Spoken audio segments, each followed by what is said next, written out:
Soldier 2 writer ज्योति Arora, anchor Nitin Dahiya. Baldev पहचान पाएगा कातिल को?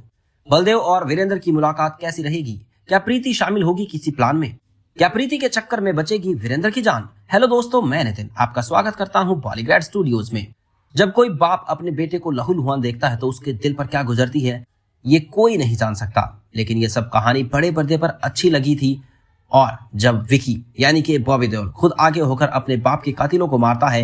लेकिन हमारी इस कहानी में विकी अपने आदमियों से अभी तक काम करवाता आ रहा है और जसवंत को मरवा भी चुका है और उसके बेटे जोजो का भी मर्डर करवा चुका है। और अब वो बाकी के दो दुश्मन वीरेंद्र सिन्हा यानी कि दिलीप ताहिल और बलदेव शरद सक्सेना ही उसका अगला टारगेट है।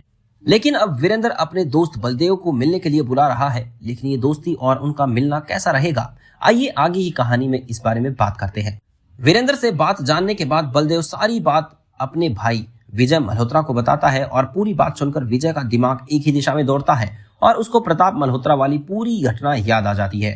और उसके दिमाग के घोड़े दौड़ने के बाद वो अपने सोर्सेज से प्रताप के बारे में जानता है और उसको पता चलता है कि उसका एक बेटा विकी है जो आज बहुत बड़ा बिजनेसमैन बन चुका है और वो विकी को मारने का आदेश दे देता है। और बलदेव इंडिया जाता है अपने दोस्त वीरेंद्र से मिलने के लिए और उसके साथ उसका भाई विजय भी आता है।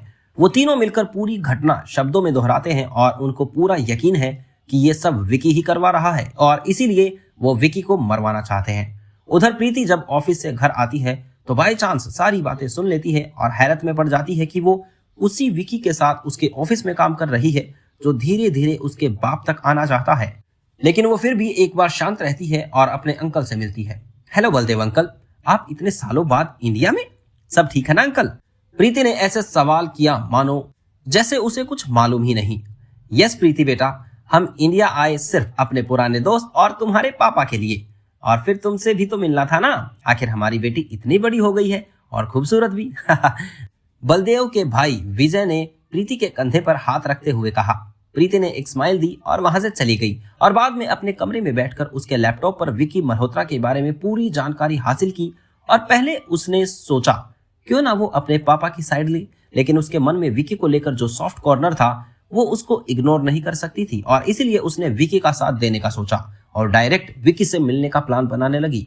उधर जब विकी प्रीति से मिलने एक रेस्टोरेंट जाता है तो उसको तो पता होता है कि प्रीति किसकी बेटी है, लेकिन उसको पता चलता है कि उसके बाप वीरेंद्र के बाकी दो दोस्त भी इंडिया आ चुके हैं और वो प्रीति को अपनी ओर कर लेता है और प्रीति के थ्रू उसके बाप और उसके दोस्तों की पूरी जानकारी प्रीति से निकलवाता है। सारी बात सुनकर प्रीति को भी एहसास हो जाता है कि उसके पिता और बाकी दोनों लोगों ने विकी और उसके पापा के साथ अच्छा नहीं किया था और यही सोचकर वो भी गैंग का हिस्सा बन जाती है।